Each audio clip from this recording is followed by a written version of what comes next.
Well, that was quick. I know. This is my record, the quickest, Shortest round. shortest.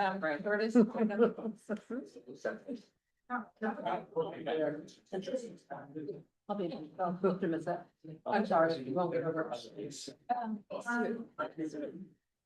Similar, but just, you know, like there's the. I was doing that. I would book a long time. I didn't get something to look into. I went to Mexico City. I went back for college, but I haven't been there like a bit. And I like looked there like. And so back to Everton. How's it go? Not that long. I was interning for. Yeah, it's great about that. Yeah. Yeah. So like. Screen that was like, and I mean like US dollars. In retrospect, all like $4,000 of like where. But I was really concerned about how to pay it. Like a freelance. It is it's a 2002 little Special. it really paid and paid. So They've it's done like that. here. There's a ton of. Yeah. Oh, no. Yeah, So- functional. Comes back, he comes back. Is that like? I was really never good at being I could do it, I know it's private library. Wow. Remember I said that. Site, so. 3%. Didn't. I wasn't. Let's see that it completely messes up. You're down. Hey, that sounds. We're tired over that, just based on the knock of that. Where? All right, well, well, first I apologize to everybody behind me, my back, but I'll go ahead and call to order the meeting of the Alexandria Transit Company Board of Directors. Actually, Josh, is that spot next to you? Because I know. Yeah. Move over there, so I can at least see the room. Thank you all for being here. Happy New Year, to all. I'll ask our board secretary to please call the roll. Here. Here. Vice Chair O'Connell. Here. Ramesh Measure. Matt Hickman. Here. Praveen Capco. Here. Hillary Ward. Here. Ken Cox. Here. Lori Lee. Here. Jason Solis. Present. Perfect. Here. The content here for forum, finally. Thank you, Madam Secretary. We will now move into our public comment portion of the meeting. And so I'll ask our board secretary if we have anybody who's pre-registered to. Bob Cronenberg. Bob Cronenberg, who I don't see here. Here, I don't see it online. Okay, so we'll pause and ask if there's anybody in the room who would like to be recognized for public comment. Seeing all dash that. And now we'll ask if there's anybody online who'd like to be recognized. If you would, please use the raise hand feature in Zoom.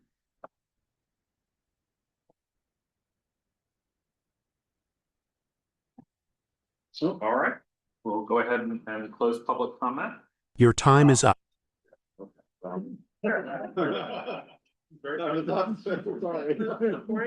See you, adjourn. We'll move into our chair's report. And first, I just wanted to give a brief moment of Dash history, because this is something new. We've never met in this room before. And so as we continue to host meetings kind of west of Quaker Lane, and the temporary closure of City Hall gives us an opportunity to try out some new spaces. So hopeful, especially given the accessibility to transit that's here at this location, and that many Alexandrians spend time here. Kirsten was walking in talking about one of her kids is here. She was here yesterday. You know, I think it's important for us to be where our riders are, and hopefully as we have more meetings here, we'll see folks coming to join us, especially at public hearings. Did want to mention the person this building is named for, Chuck Beagley, is someone who was actually very instrumental in the founding of Dash. He was the mayor of Alexandria in 1984 when the first Dash buses began. But more than that, he was really a champion for the creation of the system, along with Bill Hurd, who was our first chair. Del Pepper, who was Mayor Beagley's aide before she won a seat on city council herself, was the keynote speaker at our 30th anniversary celebration for Dash. And I remember her saying that basically the way they planned our route network was that they got it to Mayor Beatley's home and at his dining room table put a map of Alexandria, and that he and Bill Hurd started just drawing lines in pencil on the map. And that became the nucleus of our route network. Think about it, from 1984 until 2021. So Chuck Beatley had a great contribution, and I only regret that Dash never attempted to acquire that dining room table for a conference room at the Dash facility, because that would have been a pretty neat historical artifact to have. Mayor Beatley's portrait hangs in the vestibule. On your way out, notice there's a plaque about his accomplishments. Dash Bus is mentioned as one of the things that he contributed to. So wanted to call out as we gather in this space for the first time. They're very important to Dash. I'm going to ask I hadn't spoken to Matt and Jesse in advance, but just wanted to ask if we could get an update on the board vacancy committee, just kind of status of where things stand. Yeah, we're excited to share that we are interviewing 5 candidates in about a week and a half's time. I think we're gonna do it on January 27th. I think it's right. Yeah. And following us interviewing those 5 candidates, we hope to have a recommendation to make to the board. Thank you very much. That's very encouraging. And I gotta say, we ended up being very pleased with the pool. Like these are 5 candidates that we're really excited about. All 5 of them. Obviously, we want to get to know them better, but it ended up being a very strong pool. So I'm glad we extended it a little bit longer. That's awesome. We're looking forward in February to hearing your report and seeing who we add to this board. We also say goodbye tonight to one of our board members, and so the surprise is out because the letter is in the packet. Laura, thank you for your service to us for the last year as the filling the city staff finance seat. I understand you go on to another opportunity within the city of Alexandria, and probably around this spending a lot of time in this building. Please tell us a little bit about what you do. Oh, sure. Actually, that I will be working in this building as the sort of administrative division chief for the library system, which is intricately combined with the city, but actually has its own separate board that governs the library. And so sort of be the CFO, admin chief in the library system, and that's what I'll be doing. But thank you everyone for taking time to get me up to speed here. And as we were just joking, it might be the shortest board member term on record, but you're in Dash history too. yeah, maybe. But I am excited that I think we still continue to intersect. That actually the library and the entire system, as just referenced, has a very strong link to Dash and a strong dependence on public transit in the city. So absolutely look forward to working on that one. Well, thank you for the expertise that you brought to the board. I know you work a lot, as finance director, the city worked a lot with our city staff and our Dash staff, and I know they were always very complimentary of been very excited when you joined the board. So look forward to continued collaboration with you, and certainly anything that Dash can do to connect the libraries and to bring more people into the libraries. That would be very exciting. Hope you'll champion those things. I certainly will, and you will be in good hands with Kevin Brindley, our finance director. So will Dash as well. Yeah, and I know Josh and I have both spoken to Kevin, who will join us at our February meeting first time. So we look forward to meeting him. So thank you again. Thank you. I appreciate it. That's all I have for chair's report. We'll turn it over to the board for Tina. Great, thanks. So a couple notes that I have in the packet tonight, just I provided in the packet some of the upcoming workshops on the Duke Street land use plan. I think some of you have probably attended some of those already, but that project is kind of in full swing right now. And we are obviously continuing to coordinate that project with the Duke Street Transitway, which is my next item, very closely. But the Transitway is we have gone full speed ahead and with design of that area. We're expecting our full 30% plans later this spring. We had a great meeting with Dash staff and WMATA staff and city staff to think about what the bus stations could look like and how we would design those. So there were some really lovely ideas. We hope they fit within our budget. But the design team did a really excellent job looking at where's the wind and where is the sun and where are the elements and how do we really protect our riders at those bus stations. So that was a very productive meeting. And then lastly with this, I don't know if I've mentioned this before, but the way we're delivering this project, we're actually putting out our RFP for the construction management team in February. So whoever is constructing this project will be on board with us by the time we hit 30% plan. So we'll be able to work with them in tandem to understand, here's the design, here's how it's impacted, here's how we could phase construction, so we're not impacting our residents in a way that is unnecessarily burdensome. It's obviously, you know, constructing reconstruction of Duke Street is going to be a big project, but having them as part of the team really early, I think will help us with our project delivery. So lots progressing with that project. My next few items are largely about bus stops, which I know this board is always interested in. I noted in here, and I don't know if Dash staff has been working with this very closely with the Old Town Circulator bus stop rebalancing. So looking at shifting some bus stops in Old Town. So we're taking this to the traffic and parking board on the city side to look at where we need to remove or relocate parking spaces to take advantage of better balancing, but also some of the areas in the city where we have really nice, the development had built really nice, basically bus bulbs, but there's no stop there. So kind of shifting the stops around Madison Street and Madison and Montgomery, might just be on Montgomery, but the Old Town Circulator, there might be some changes along Fairfax as well. We also received a shipment for 20 new solar lights for bus stops. So we're kind of testing these out to see how that works. The hope is that they'll activate more when people are standing at the bus stop and be brighter and then dim as they walk away. So I think having a smarter lighting system has been something that we've been interested in trying, and the fact that they're solar is something we want to check out. So we will see how that goes and always report back on that. I also noted in here some additional bus stop seating and lean rails along King Street. And we also are moving forward with our design team for the West Alexandria Transit Center. We just got some at the interim bus shelters should be installed in the next couple of months there, but we've been working with the design team. This is $13 million to create a really first-class transit center in the former Landmark Mall site. And so we had done some pop-ups, gotten feedback from the community, and we'll be bringing, we brought some concepts forward to kind of hear what people thought about those as well. And so we're working with the design team to finalize what those concepts look like and then start moving into the street's kind of cool. It's kind of a little, it's not just a straight street, it weaves. So we're working in parklets and landscape plans and really making it a nice place for people that are going to be waiting for the bus there. I also noted the West End Transitway operations plan. So the West End Transitway is almost completely designed. We're kind of going through the right-of-way process right now, and we'll begin construction next year.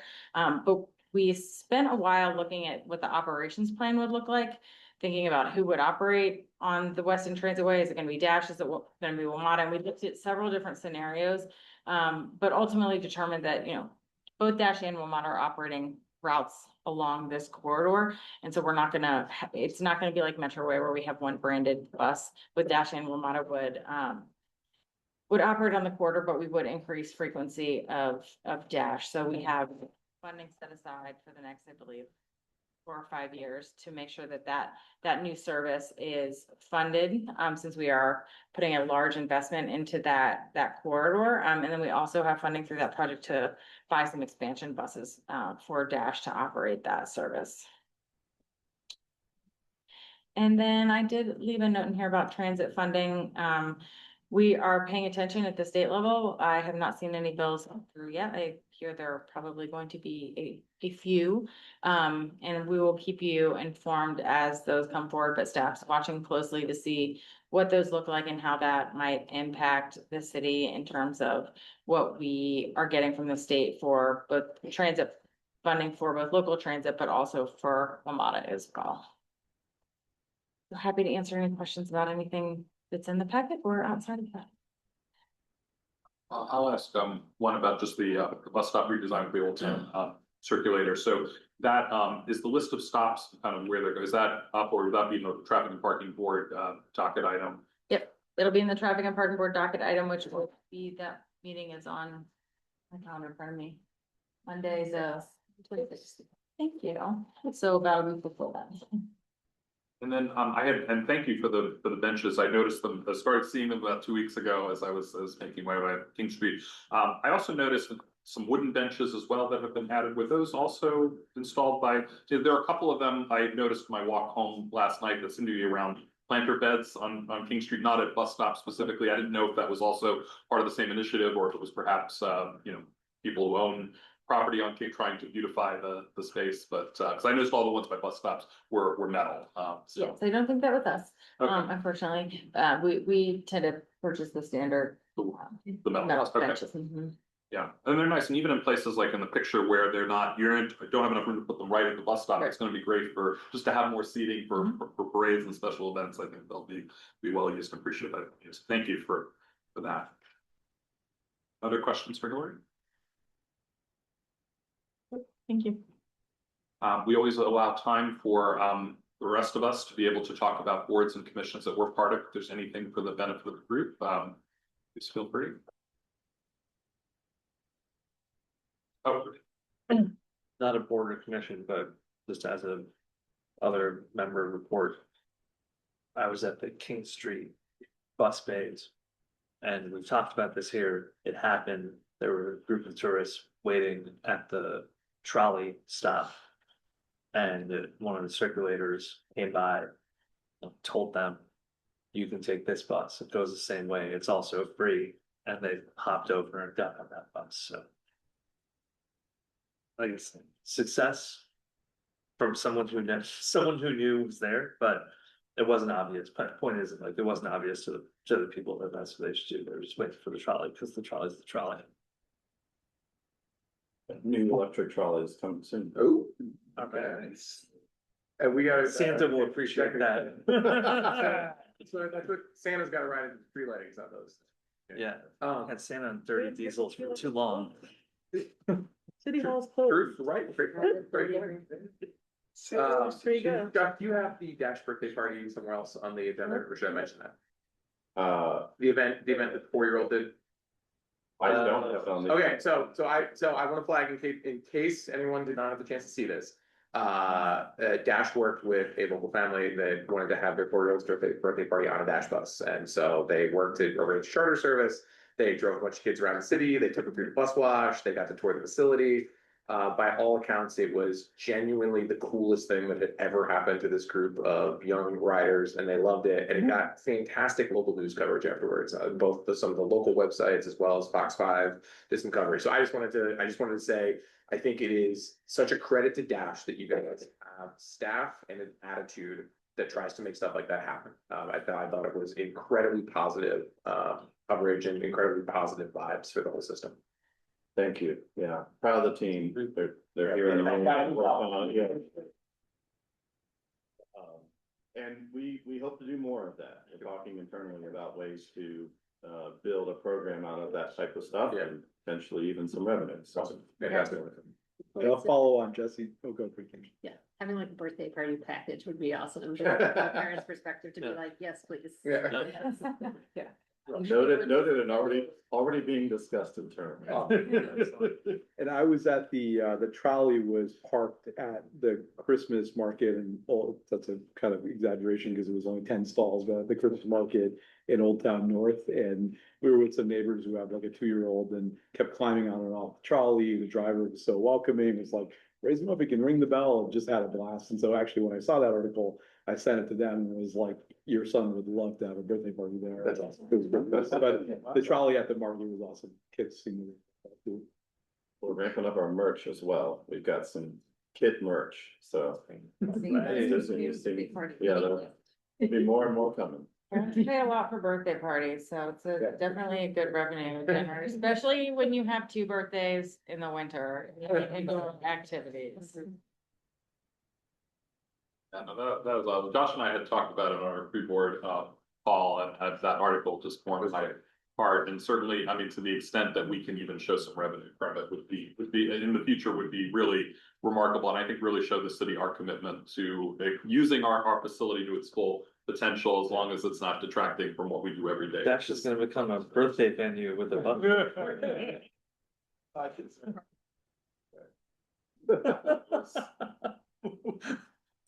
Nice. You post service on the side. How are we gonna use those old trolleys once you get the? We gotta be out of here at 7:15. Okay. Yeah, no, it's wonderful to see that, and you know, it's such a difference now as our ridership keeps increasing, maybe that was. Do I use John for Adam? I don't know, what's that? Apparently not. Someone check with the front desk. I'll just say to put a cap on it, I mean, you know, how much Dash's ridership has grown, that we now have such fans among such young kids. I don't know that 15 years ago that, you know, we would have had interest in having a birthday party at Dash back when everybody paid to ride. And the fact that we are just so accessible within our community has created a fan base that I think is remarkable. And we're gonna, it's wonderful to see that. So thank you again. We'll move on to our approval of meeting minutes from December meeting, December 10th, are in the packet. Are there any changes to the minutes as they were presented? If not, is there a motion to adopt them? Is there a second? Second. Second, Harish, all in favor? Aye. Any opposed, any abstentions? Abstain. Abstain, Kristen abstains. Move on to our financials.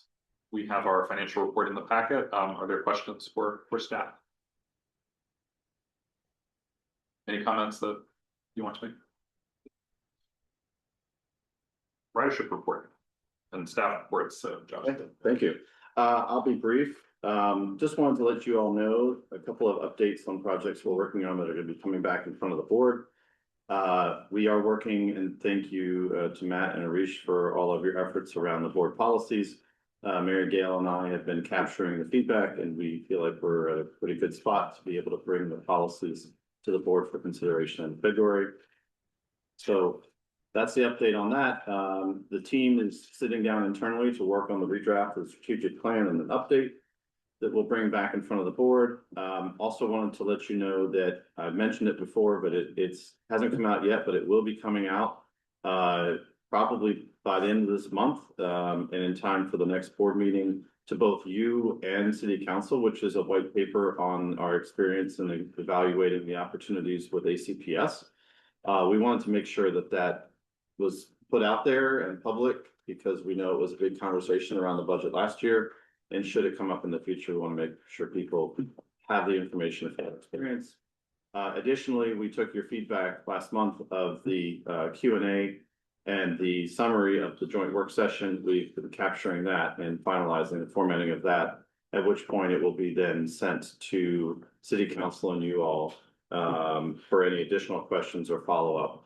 Again, both of these aligned with the budget process, just understanding it was important to make sure they come out as council sits down to start talking about the budget. The last item here is for you, Matt, and for the rest of the board. And I say for you because you've asked us this multiple times over the years. Oh, good. And we've finally made a little bit of progress. I can't say that we've fully answered your question, but we've done our best. We're working on getting additional data, but your question was around how what we pay for electricity is driven by our utilization and how potentially the addition of electric buses in the future will affect that rate and what that's going to ultimately look like. So we did get some information. Again, this is high level and Edward can help to answer any more direct questions, but I would just say that we have more coming. First of all, we did find out that the city participates in the Virginia Energy Purchasing Governmental Association. So basically negotiating better rates with Dominion. So that is happening citywide. We just aren't involved with that directly at Dash. And the cost per kilowatt hour for the city does decrease with usage. So again, we're folded under all the rest of the city stuff, but to the degree that that occurs, that does happen. When we're accounting for all the riders that are on our bill and everything else, Dash is averaging around 13 cents a kilowatt hour. That's the best analysis we're getting, right, Edward, based on what we can access. again, more information is gonna be coming with charge management. That hasn't been implemented yet. Thank you, Josh. So it's not, the city's electric bill, if you will, is not broken down by Dash or other departments, correct? So our building, 300 business center, 3,000 business center drive, does have its own, it's separately metered, it has its own bill, all of that.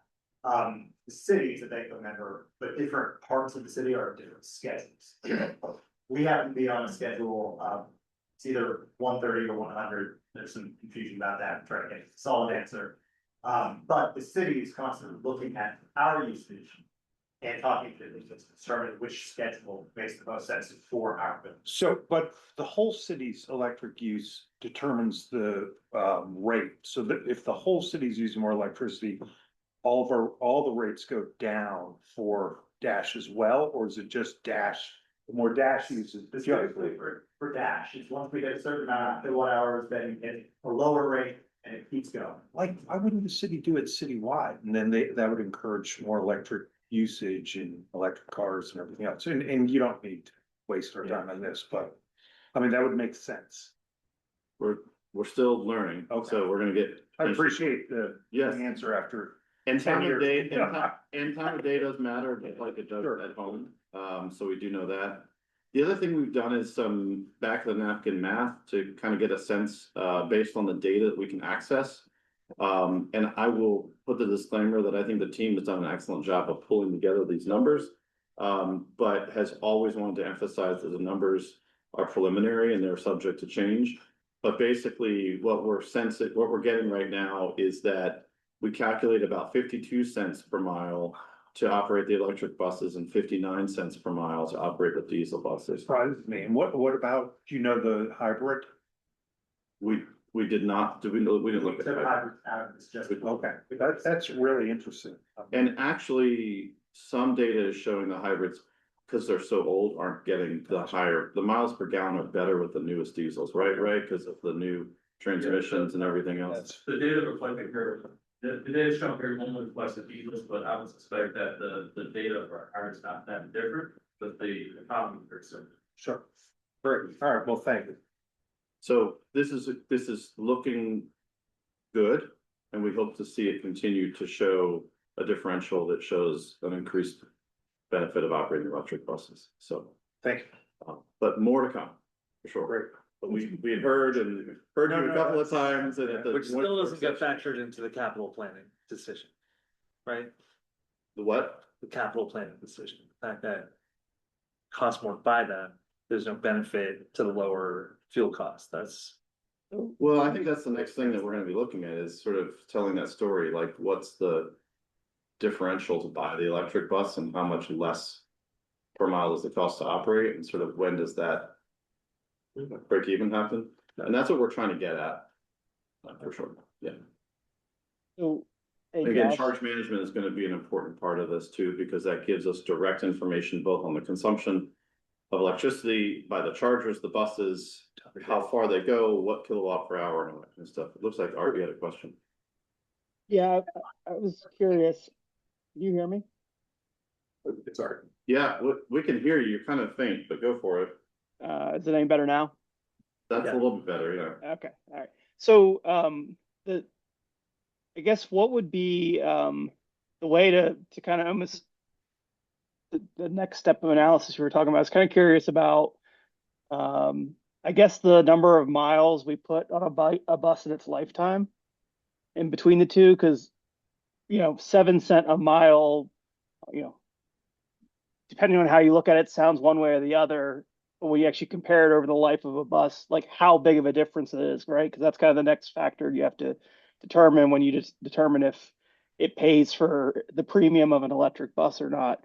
So I just more the order of magnitude I want to understand. I'm not making an assumption either way. Just what's the average mileage on a bus at the end of 12 years or what have you? And that's not even getting into the maintenance side of it, but just trying to understand it.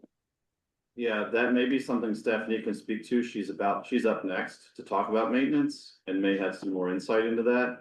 But again, we wanted to start the process of understanding this. because we haven't gotten there. So this is the first step in getting this data together, and there's a lot more to do.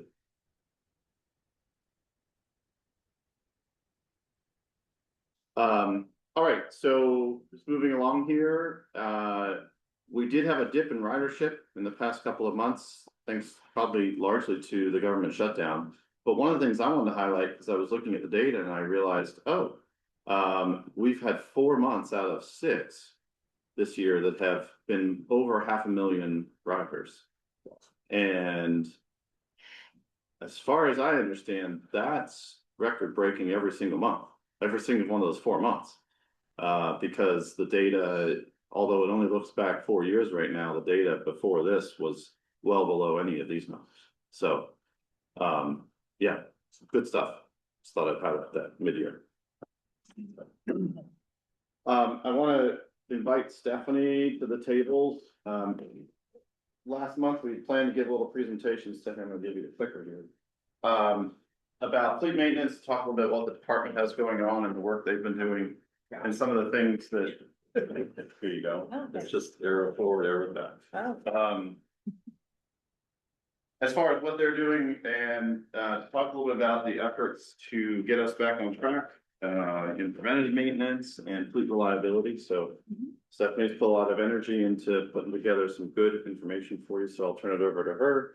I think in the interest of time, we'd ask you to hold questions till the end, since we've got to be out of here at 7:15, and we also want to make sure we balance it. I'm good? Okay, yeah. Thank you, Josh. Good evening, Mr. Chair, members of the board. Very excited to have the opportunity to talk with you all on this topic tonight. I think we all have a lot of shared interest and is quite the time for an update on what's been going on in fleet maintenance. So just to recap a little bit, I know over a year ago, Josh alerted to you all that we were having some challenges in maintenance to the degree that it's beginning to impact our ability to meet service on a consistent basis. And as you know, the customer experience being the #1 priority for us, it took a lot of focus on our part to try and figure out what's going on and turn that ship around, right? So that's what I want to update you all on tonight. Forward here. The first thing I want to talk about, though, before we get into some of the specifics, is just around costs and the budget. I know it comes up on a regular basis, the increasing cost of maintenance, specifically around parts. And so I thought it might be interesting, just for general awareness, to talk about the change in price of parts.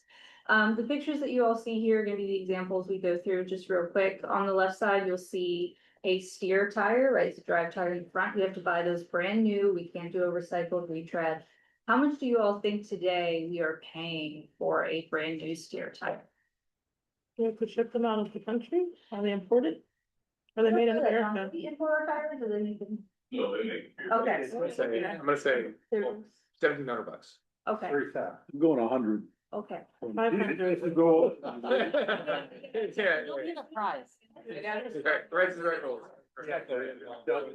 Double shake. This is this exercise, because we are way off. Okay. So $650 or $651 is how much we're paying today for a steer tire, okay? When we do retreads, that's more in the ballpark of like $250, $300, so it's cheaper that way.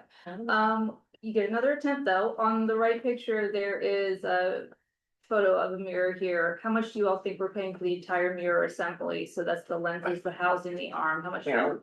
No The camera, camera? so Oh, just the assembly itself. Or less than a tire. It's more than tire. I'll give you that. 1,200. You said 1,700. $3,000. We must have really like convinced them that parts are like $1 million. Okay, so mirror assembly today is in the neighborhood of $1,100 to $1,200. Alright, Which they tend to get hit. yeah, A lot. so. They're a big accident. This is a good example to bring up because these are parts that frankly are on the cheaper side, right? But we change them frequently. It's just the nature of the business that we're in. They're safety critical items as well. So if they're not up to standards, we can't roll units, so we're replacing them. So but what I'll share with you, only 2 or 3 years ago, a steer tire cost us $400. Right? Mirror assembly cost us $700-800. So just in 3 or 4 budget cycles, you're talking about a significant increase. So now imagine that across the entire length of the bus. And so just wanted to provide that context around when we've been generally speaking about the increase of parts, just wanted to provide those examples for you all. But then let's talk a little bit about budget. And what I really want to do with it going forward. So historically at Dash, we've looked at how much did we spend last year? How much did we spend the year before? What do we think we're gonna do next year? And we've determined that number, right? I want to change that approach in the next couple fiscal years, where we spend more time focusing on data, how much is cost per mile? What is our investment in professional development with the maintenance team, especially because we're diversifying the fleet and we're going after new technologies. And really transitioning the process towards not how much maintenance costs us, but how much are we investing in that fleet to ensure its longevity. 12 years should be the bare minimum, right? Not the max. So just want to share that with you all for context. I think that will become more relevant maybe when we start talking about FY 28, 29, where you start seeing us come forward with changes in the maintenance budget to focus on the areas that I just talked about. But in order for me to make some of those types of decisions, we have to understand the data and how the fleet is actually performing and trends and whatnot. So the first metric I want to share with you all tonight is utilization by vehicle type. So this is a mileage-based metric. You'll see that the dark blue bar is what the fleet composition. So this is broken out by electric bus, diesel electric hybrid, and diesel.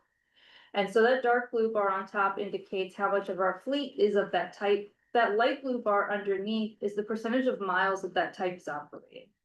And what is very notable, thank you for the sound effects, right? Is that 11% of our fleet is electric, but only operating 3% of our mileage, right? So it stands out. The first question you're gonna ask is why, right? And then the second question is that normal? Or is that what it has been?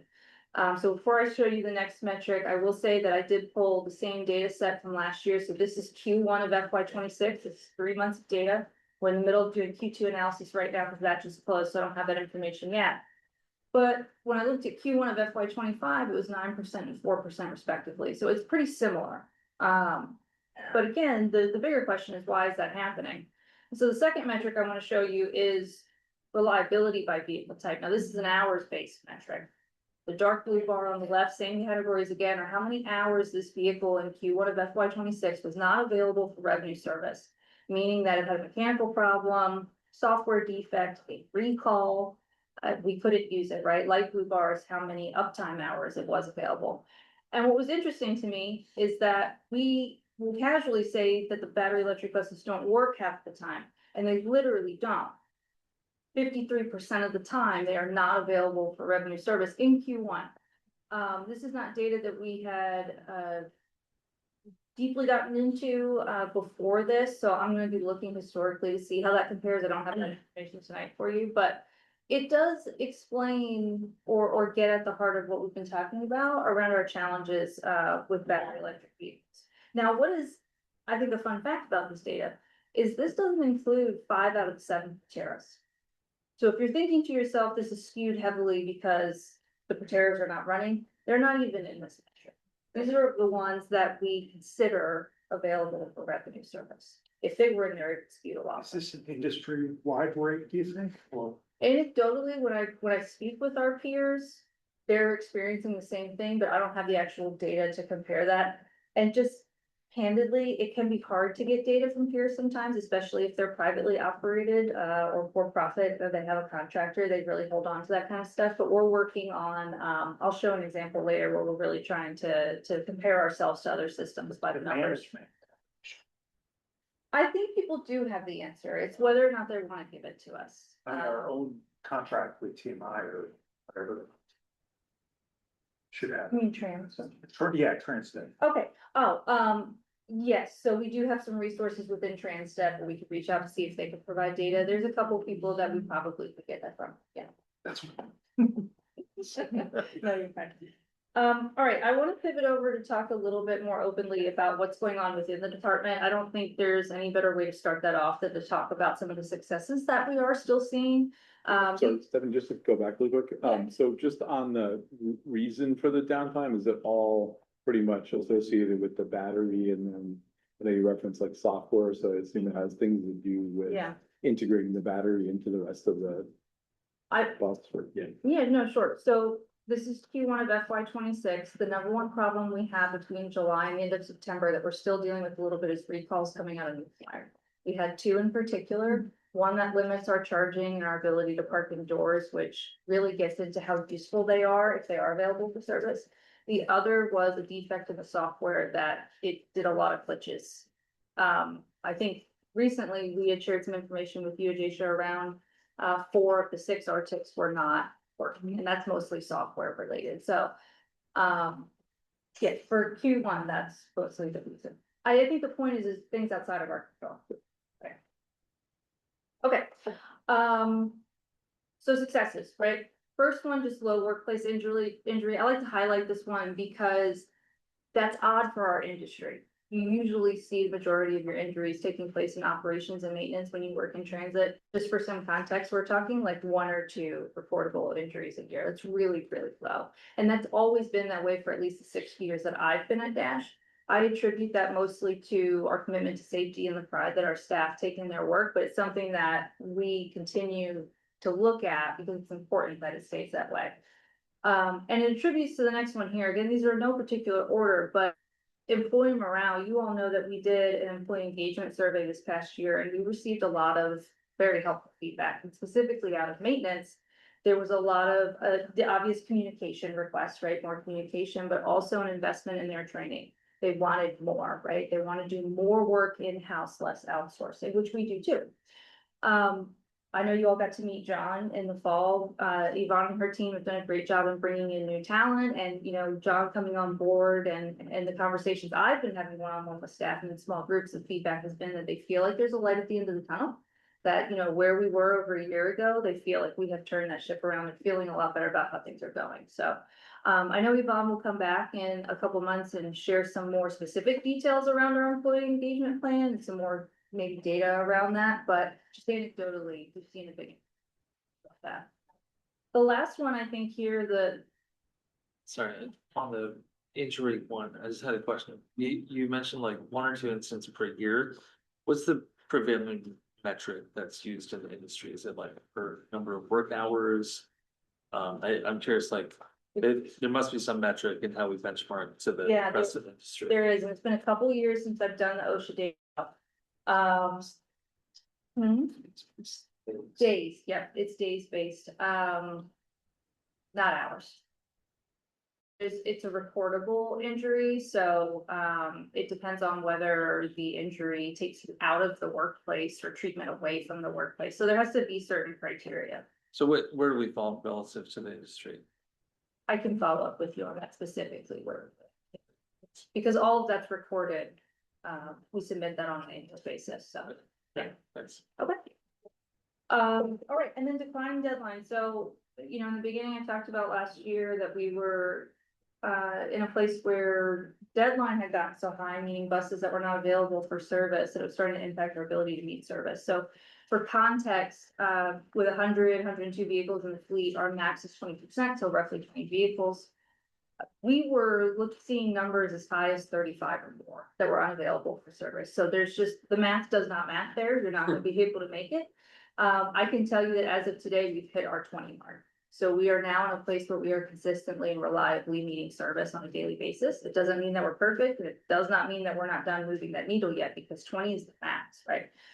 John and I are working together to set what the new targets are. That down, so we're not in that type of situation like we were last year. So just something that we're really proud of, that we were able to pull that off.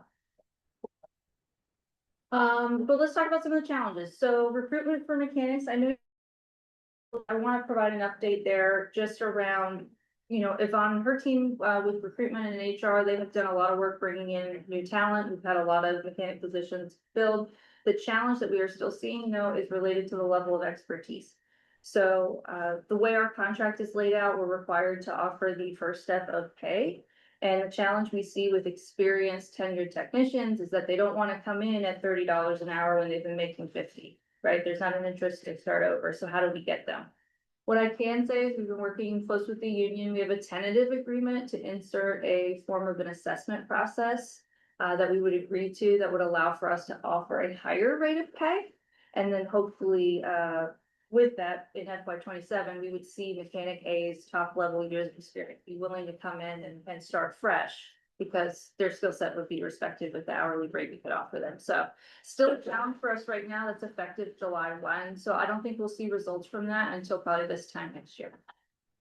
The second challenge I have is around data collection. This is a hard part for us. Data-driven decision-making, I think, is key for this department. We've been struggling with accurate data in particular areas. I will say that Dash is really good at collecting a lot of data, but what John and I have uncovered is that pertinent data that we really want to look at is not up to the level that it needs to be for us to really be informed about what's happening. So I'm really proud of the work that he's done with his team just in the past 6 months, and I'm able to put metrics that I'm able to put in front of you tonight and trust those. There's still more work to be done there. And the last one's around quality of parts. So obviously when last year happened, you start asking the questions of why is this happening? Because in the years that I've been with Dash, we haven't seen anything like that. And one of the things that we learned is that at some point there was a decision around buying cheaper parts or aftermarket parts in the interest of saving money.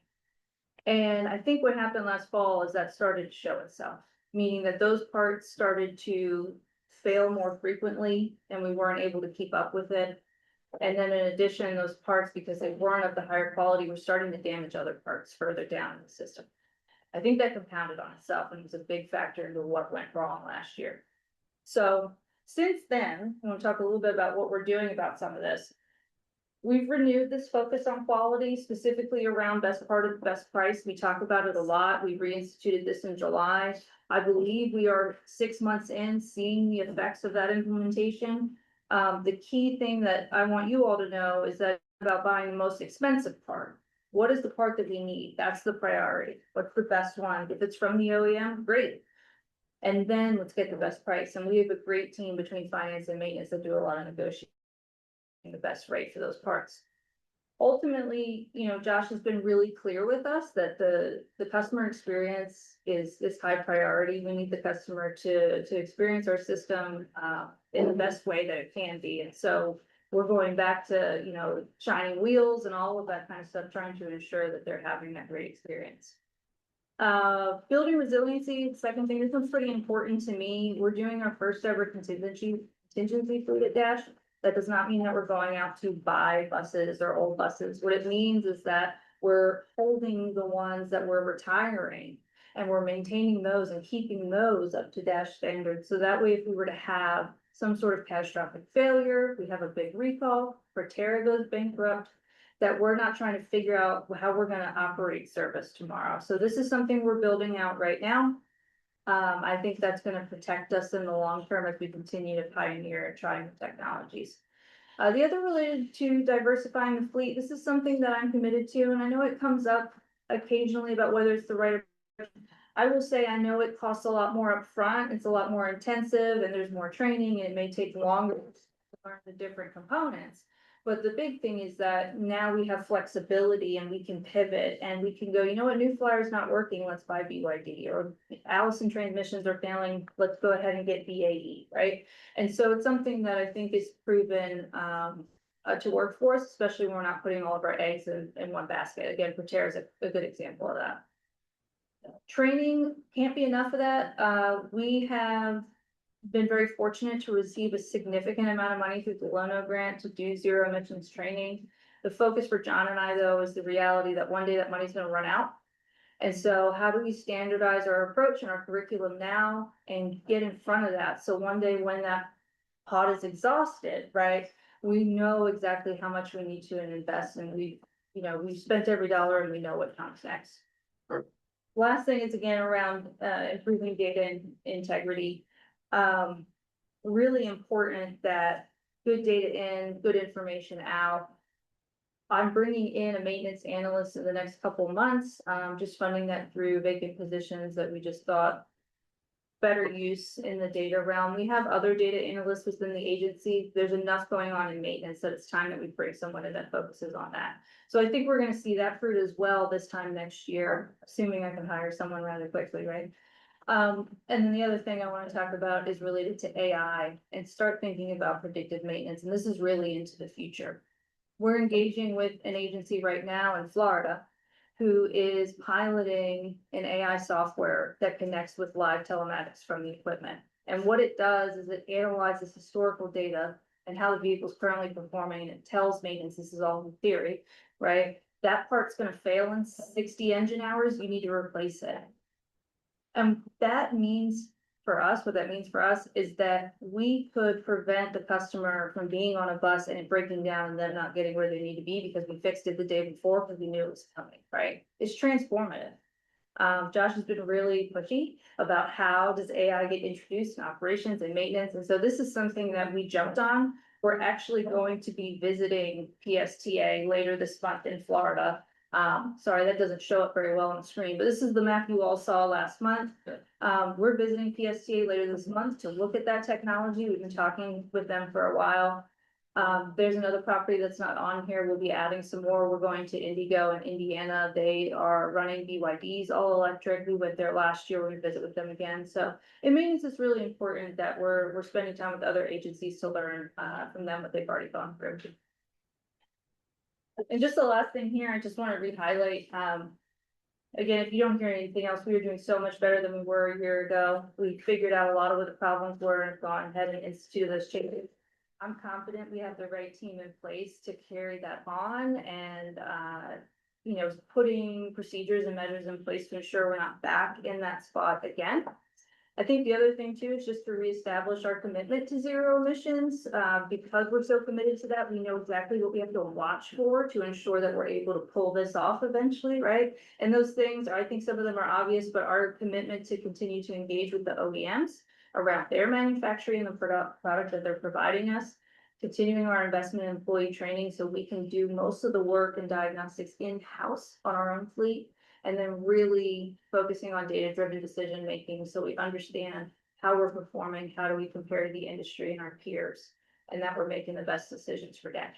So, yeah, I know that was a lot. I appreciate, getting the opportunity to follow up with you all on this, but I'm engaging questions if you all have any. Just, Yeah. on the contingency fleet. Yeah. Are these buses that are beyond the 12 years? They would be. Oh, okay, so we carry insurance on them and all that while they're just sitting there? And how do we get around the 12-year rule, or is it not a hard and fast rule? Yeah, that's a great Raymond question. The 12-year rule, and Raymond, please jump in if I get this wrong. That's related to when we can replace them when it's funded by FTA dollars. It doesn't mean that we can't hold them after the fact. We just can't ask for them to be replaced again. Gotcha, thank you. Raymond didn't jump in, so I. You talked about data collection in the challenges. I love hearing about data-driven decision making. And like in strategy, other than this, than like kind of the AI predictive maintenance thing, if you just like wave your magic wand and have high quality data on something, what would a couple of things be that you have data on that you don't currently? Yeah, and I can tell you that's the pertinent data that John and I right now. One is work order compliance. So just around what type of compliance is probably the wrong word. Is the bulk of the work that we're doing? How long does it take us? At what intervals are we doing this work, right? So we can better understand what's coming and what is creating a problem with the fleet, what the trends are. So maybe we buy different parts, what have you. I think the other is frequency of parts failures. We are looking at that one. Are we buying the right parts? Remember I said we want the best part. How do we know we have the best part? And maybe the third one would be around rework. So, and this gets into employee training. And are we investing in them in the right manner? So if we see a lot of work that's being done repeatedly and start looking at, is the technician, do they have the tools and resources and training in order to get the job right done the first time? So I'd say those are probably the top three off the top, I would say, that we really want to look at. Let me jump in and speak a little bit to data just for a moment and say, I'm really, really impressed with our maintenance team and the work that they get done. And I think for considering the size of the number of people we have compared to our fleet is grossly disproportionate. So they're spending lots and lots of time chasing issues that pull out, for example, someone calls us, this has that, there's a breakdown, they gotta get a tow truck, those kinds of things. And with all of that, that's keeping them very busy, and so understandably, they don't have a lot of time to sit down with a computer and do a whole process of talking through all the things they did and all that kind of stuff. On the flip side, we have a phenomenal fleet maintenance system already have that has incredible capability to be the go-to and tell you everything you want to know about a vehicle. These questions that you said earlier about like full life cycle, costs, everything in, all that kind of stuff.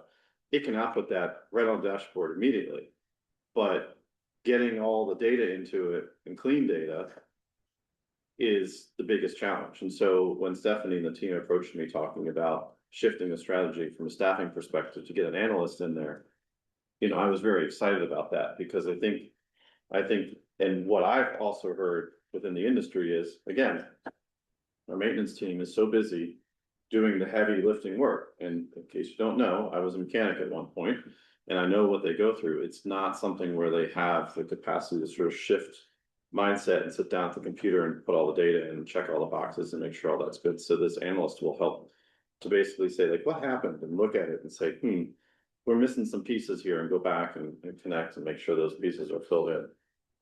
And so I'm really excited about that. And Stephanie is right. I've been pushing really hard to get us there because so many of your questions we hear over and over again. What about this? What about this compared to this? What about, we're flying blind, not for a lack of wanting, but for a lack of the capacity things. And so I'm really impressed with that progress, and I'm excited about where that's going to go. Sorry, Chuck. Well, I think it connects to the AI adoption issue. Like most large organizations are going through some AI wild goose chase to satisfy management and board mandates to like use AI.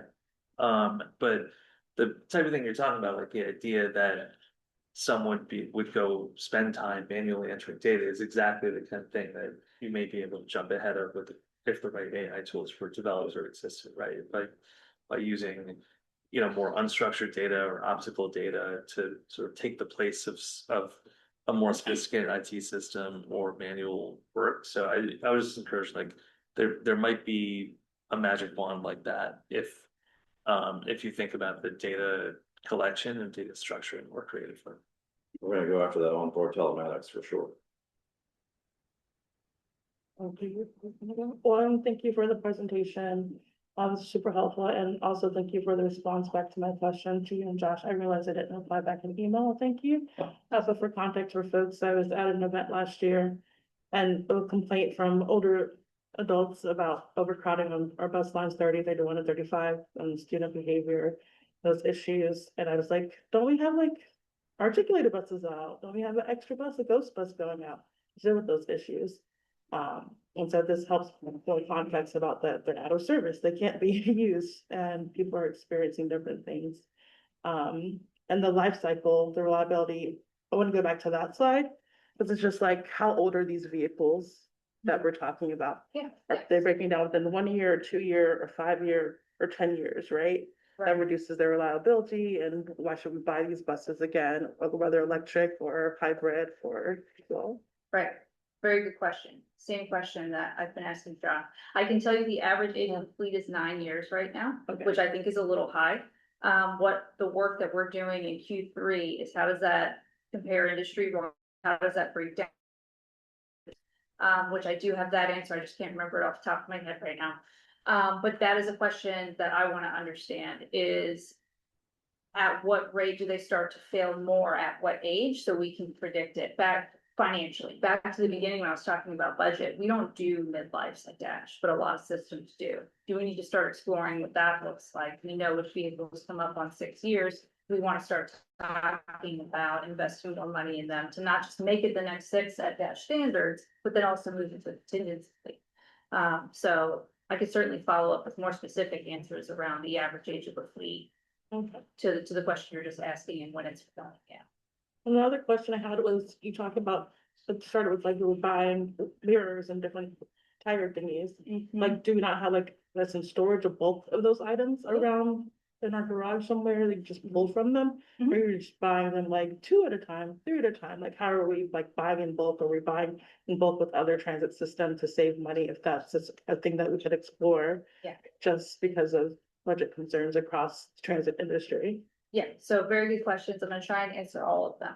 As it relates to buying in bulk with our peers, there is a working group in the region where that discussion is happening right now around joint procurement, right? If we're all buying the same tire, the Metro Miler, should we buy them together, right? That save us more money. So that conversation is active right now, and Raymond and I and others are serving on those working groups.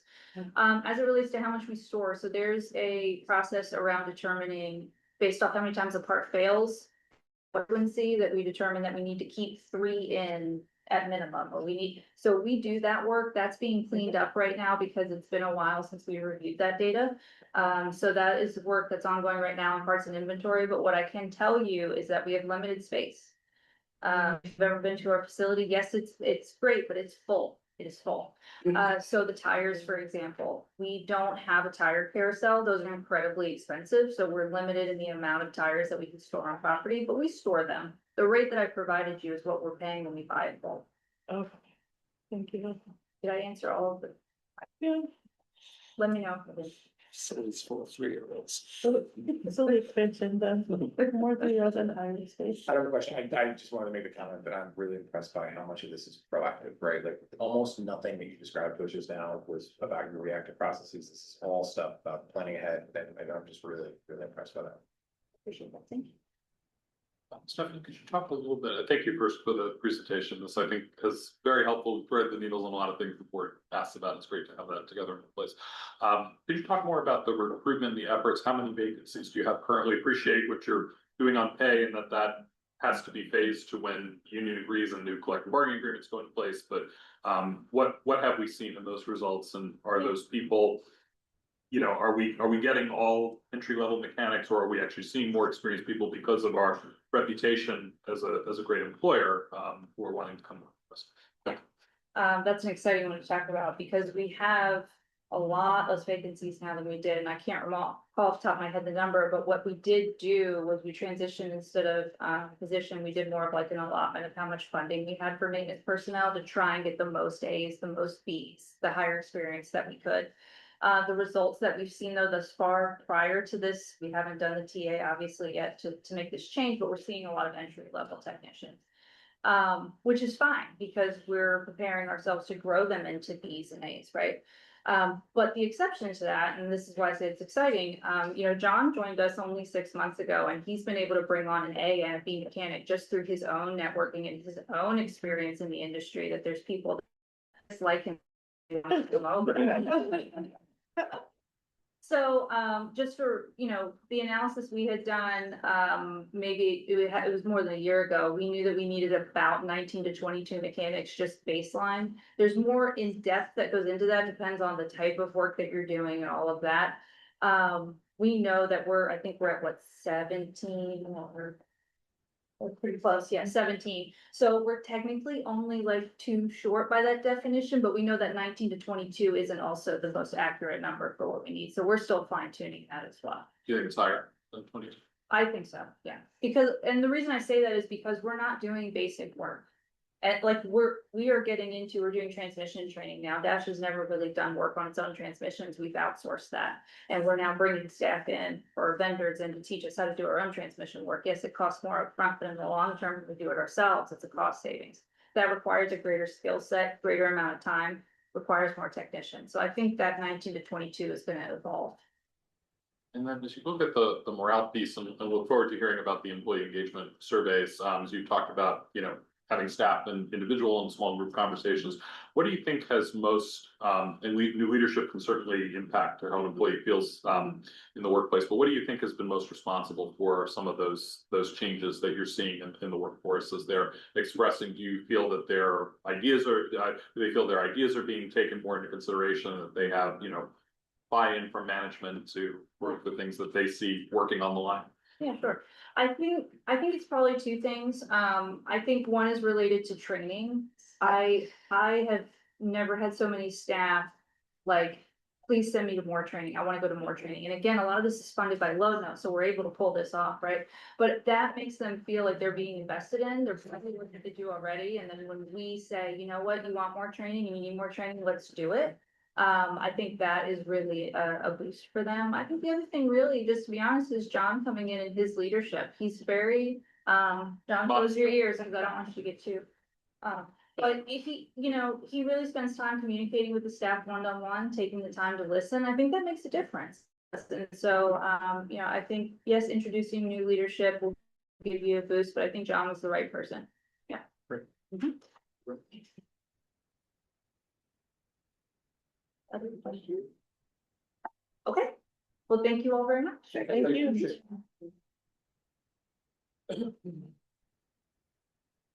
There was one affairs report that I neglected to include. Josh told me that staff has been engaging with council regarding the scheduling of our stockholders meeting, which we do every spring.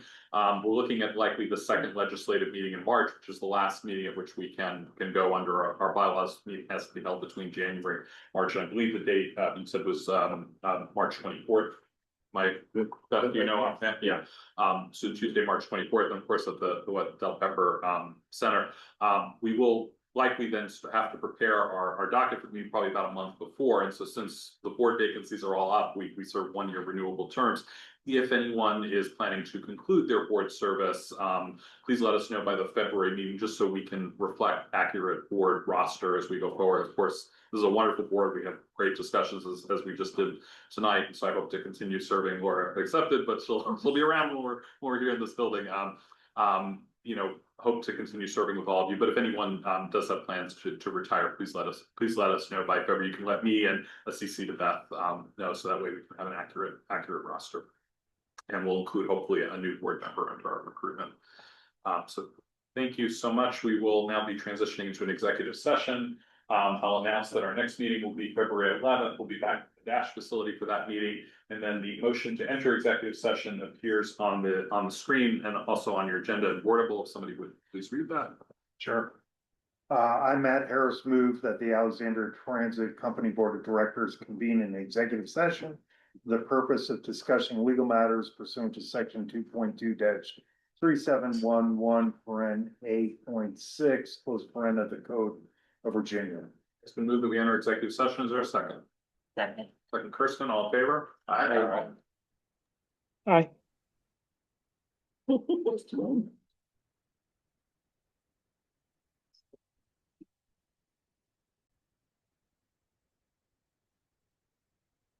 Board is back from executive session. Is there a motion to exit session? Appears on the screen. Sure. I, Matt Harris, move to reconvene the public meeting of the Alexandria Transit Company Board of Directors. It's been moved. Is there a second? Second. Second, all in favor? Aye.